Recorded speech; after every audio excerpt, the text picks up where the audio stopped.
కాదా స్టార్లను వణికిస్తున్నది ఎవరు?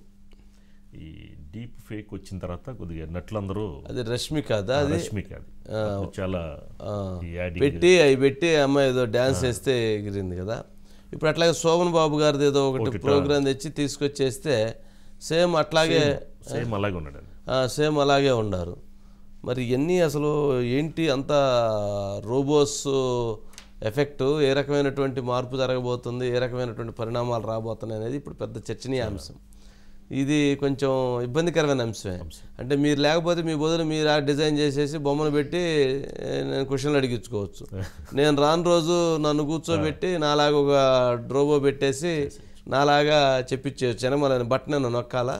Artificial intelligence పెట్టి కొట్టేసుకోవడం. అయితే మీరు క్వశ్చన్ అడుగుతారు, ఆన్సర్ చెప్పేసుకుంటా వెళ్ళిపోవచ్చు. అదే సిస్టమ్ వస్తే పోయిద్ది. రోజు నాకు 2 గంటల పాటు ఈ కూర్చొని మనం పక్క మన బాధ, మన ఆవేదన, రాష్ట్రం అయిపోతుంది, విధానాన్ని బట్టి ఉంటుంది, దేశం అయిపోతుంది, ప్రజలు ఏమైపోతున్నారు, ఈ పరిస్థితులు ఎందుకు వచ్చిందని మన ఆవేదన చెంది మనం మాట్లాడుతూ ఉంటాం. దానికోసం మనం స్టడీ చేసి ఎన్ని రిపోర్ట్స్ తీసుకొని మాట్లాడాలి. ఇవన్నీ లేకుండా పోతుంది కదా. అదేదో అది మిషన్ పెట్టేసుకొని మనం కూడా పక్కన కూర్చొని మనం కూడా చూస్తూ ఉండొచ్చు, మన బొమ్మ మనమే చెబుతూ ఉంటే. సరే, అది సాధ్యం కాదు. ఎందుకంటే మానవుడు వేరు, రోబో వేరు. రోబోకు ఉండేటువంటి సెన్స్ వేరు. ఒక మిషన్ని ఆపరేట్ చేసి దానికి ఆర్టిఫిషియల్ ఇంటెలిజెన్స్ లిక్ చేస్తే కానీ అది వర్క్ చేసింది. అంతేగాని ఈ మూమెంట్స్ కానీ లేకపోతే భావజాలాలు కానీ అంశాలు కానీ ఇవన్నీ కూడా రావాలి అని అంటే అది చాలా కష్టసాధ్యమైనటువంటి పని. అలాంటివి వస్తే చూద్దాం. ఓకే, ఓం గారు. సార్, గుడ్ ఈవినింగ్ వంశీ గారు. గుడ్ ఈవినింగ్ అండి. ఏంటి మొత్తానికి మొన్న ఏమన్నా రష్మిక అనుకుంటా, ఇప్పుడు ఏమన్నా చివరికి శోభన్ బాబు వచ్చేసాడు. శోభన్ బాబు కూడా వచ్చారు. ఇక రేపు మిమ్మల్ని నన్ను కూడా తీసుకొస్తారేమో. అదే మీరు అన్నట్టుగా అండి, ఇప్పుడు ఈ ఆర్టిఫిషియల్ ఇంటెలిజెన్స్ వల్ల 2 సమస్యలు ఉన్నాయండి. ఒకటి దాన్ని పాజిటివ్గా ఉపయోగించుకోవడం, 2 నెగిటివ్గా ఉపయోగించుకోవడం అండి. అంటే పాజిటివ్గా అంటే ఇందాక మనం బాహుబలి సినిమా చూసాము. అందులో ఏదో ఒక 100 మందిని పెడతారు, వాళ్ళని 1000 మంది చేస్తారు, 10,000 మందిని చేస్తారు, 1,00,000 మంది స్క్రీన్ మీద ఉన్నట్టుగా క్రియేట్ చేయడం అండి. అది టెక్నాలజీని ఉపయోగించుకుని ఏదైతే ఆర్టిఫిషియల్ ఇంటెలిజెన్స్ ఉందో అది చేయొచ్చు.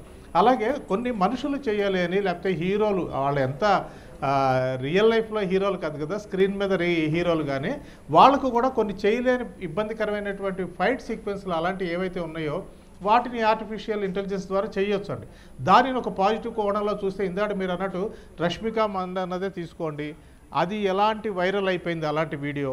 అలాంటివి కూడా రకరకాలుగా వస్తుందండి. ఈ రోజు అంటే ఒక 2-3 రోజులు బట్టి శోభన్ బాబు ఈ కాలంలో ఉంటే ఆయనకు హాలీవుడ్ హీరోలాగా ఎంత అందంగా ఉంటాడో చూడండి ఈ సీషోర్ దగ్గర అంటూ ఒకళ్ళు క్రియేట్ చేసేసి జనం మధ్యలోకి వదిలారు. సోషల్ మీడియాలో అది విపరీతంగా వైరల్ అవుతుంది. ఇలాంటివి చూడడానికి బాగానే ఉంటాయి, కానీ నిజానికి రక్త మాంసాలు ఉన్న ఒక మనిషి, అతను చేసే ఆలోచన, దీనిని తీసుకున్నప్పుడు అది ఎంతవరకు ఈ ఆర్టిఫిషియల్ ఇంటెలిజెన్స్ ద్వారా 100% పెట్టగలం అంటే 100% 100% పెట్టే ప్రసక్తే లేదండి. అది జరిగే పని కాదు. ఎందుకంటే ఒక మనిషి వాళ్ళ భావోద్వేగాలు, ఆ క్షణాన్ని వాళ్ళ రియాక్షను రకరకాలుగా ఉంటుంది. ఏదో ఒక ప్రోగ్రామ్ని డిజైన్ చేసేసి దాని ద్వారా చేస్తాము అంటే అది జరిగే పని కాదు. కానీ సినిమా రంగానికి వచ్చేసరికి మాత్రము చాలా ఇబ్బందికరమైన పరిస్థితులు ఎదురయ్యే ఆస్కారం ఉందండి. ఎందుకంటే ఆరతి అనేటువంటి ఒక ప్రొడ్యూసర్ కమ్ డైరెక్టర్, రైటర్ ఆవిడ చెప్తోంది ఏంటి అంటే, ఫస్ట్ దీనివల్ల ఏది స్పాట్ బాయ్స్ ఎవరైతే లైట్స్ సెట్ చేస్తుంటారో వాళ్ళకి అంటే అన్స్కిల్డ్ పీపుల్కి ముందు పెద్ద దెబ్బ తగులుతుంది. ఎందుకంటే ఆ ప్లేస్లోకి రోబోలు రేపు పొద్దున వస్తే ఒక మనిషి పని అంటే 10 మంది పని ఒక రోబో చేసేస్తుంది, లేదా 100 మంది పని ఒక రోబో చేసేస్తుందని వాళ్ళు తీసుకురావడం వల్ల వాళ్ళ ఉపాధి కోల్పోతుంది. 2 ఇప్పటిదాకా చాలామంది ఏమనుకుంటారంటే ఈ ఆర్టిఫిషియల్ ఇంటెలిజెన్స్ ద్వారా మాకు చాలా బోల్డ్ అనే ఐడియాస్ వస్తాయి, లేకపోతే ఎక్కువగా వ్యాస్ట్గా ఆలోచించే ఆస్కారం ఉంటుంది అనుకుంటున్నారు. కానీ తర్వాత ఆ క్రియేటివ్ పీపుల్కి కూడా దెబ్బ వస్తుందండి. కాబట్టి ఆ రకంగా చూసినప్పుడు ఆర్టిఫిషియల్ ఇంటెలిజెన్స్ని పాజిటివ్గా తీసుకోవడం వల్ల ఉండే ఇది ప్రయోజనం వేరుంటుంది. అట్లాగే ఓంప్రకాష్ గారు, నిన్న ఆ గుంటూరు కారం సినిమా గుంటూరులో ఫంక్షన్ జరిగితే అదేంటి పాపం చాలామందికి గాయాలయ్యాయి.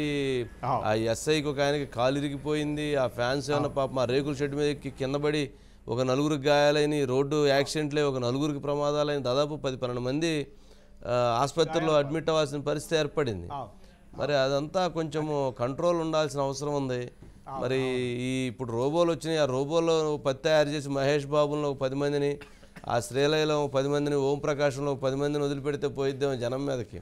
ఎక్కడ పడితే అప్పుడు అలాంటి ఇబ్బంది లేకుండా పోయేది కదా. ఈ గొడవలు ఎక్కడ పడితే అక్కడ చూడవచ్చు, లేకపోతే ఈ తొక్కిసలాట ఇవన్నీ ప్రమాదం కదా. అదొకటైతే ఆ